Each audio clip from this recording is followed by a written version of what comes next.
এই অংশটুকু যুবক যুবতীরা খুব ভালো করে শুনেন। দিনী বোন যাদের বয়স হায়েজ হয়ে গেছে, যাদের হায়েজ হয়েছে এখান থেকে শুরু করে সবাই, যারা বালেগ হয়েছে আমরা ছেলেরা, সবাই ভালো করে কথাটা শুনেন।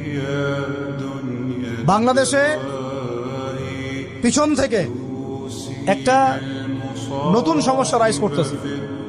সমস্যাটা হচ্ছে, এমনিতেই আমাদের ছেলে মেয়েদের মধ্যে হারাম সম্পর্ক ছিল। এর স্কুলে কলেজে বিশ্ববিদ্যালয়ে যাচ্ছে, ফ্রি মিক্সিংয়ে পড়াশোনা করছে, বাসায় পর্ন দেখছে, ওখানে গিয়ে মেয়ের সাথে হারাম সম্পর্ক হচ্ছে, তারপরে প্রেমের সম্পর্কের নামে জেনা হয়ে যাচ্ছে, জেনা হওয়ার পরে ছেঁকা খেয়ে মাদক, তারপরে গান বাজনা বাদ্যযন্ত্র ইত্যাদি ইত্যাদি, জীবনটা শেষ। এদিকে ওই ব্যভিচারী মেয়েরা কারো কারো ঘরে যাচ্ছে, তারা আমাকে বলতে দেন, ব্যভিচারী মেয়েরা কারো কারো ঘরে যাচ্ছে, ওদেরকে নিয়ে আপনারা আবার সংসার করতেছে। এই হচ্ছে না সিচুয়েশন। একজনের 5টা গার্লফ্রেন্ড, একজনের 4টা গার্লফ্রেন্ড, আরেকজনের 3টা বয়ফ্রেন্ড, 4টা বয়ফ্রেন্ড। এই ধাপগুলো পার হয়ে হয়ে এরা সংসারের জীবনে আসতেছে যখন বয়স হয়ে যাচ্ছে 25-30।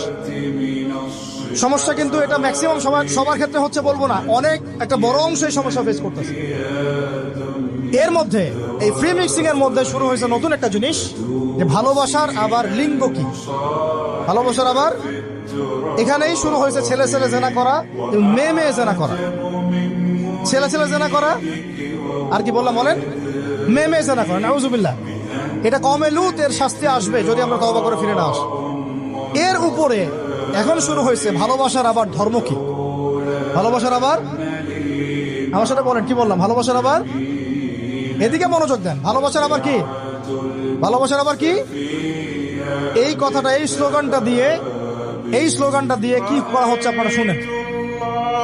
অমুসলিম ছেলে মুসলিম মেয়ের সাথে প্রেম করতেছে, অমুসলিম ছেলে মুসলিম মেয়ের সাথে প্রেম করতেছে, বলতেছে ভালোবাসার আবার ধর্ম কি।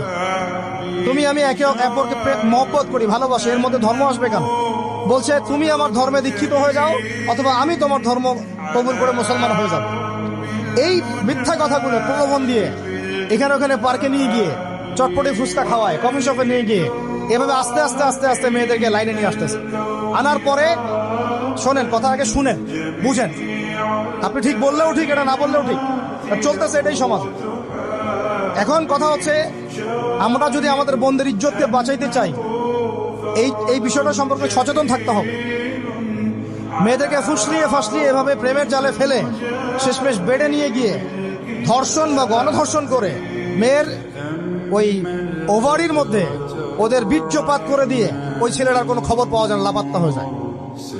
কোনো কোনো ক্ষেত্রে টাকার বিনিময়ে মেয়েদেরকে পাচার করারও অভিযোগ পাওয়া গেছে।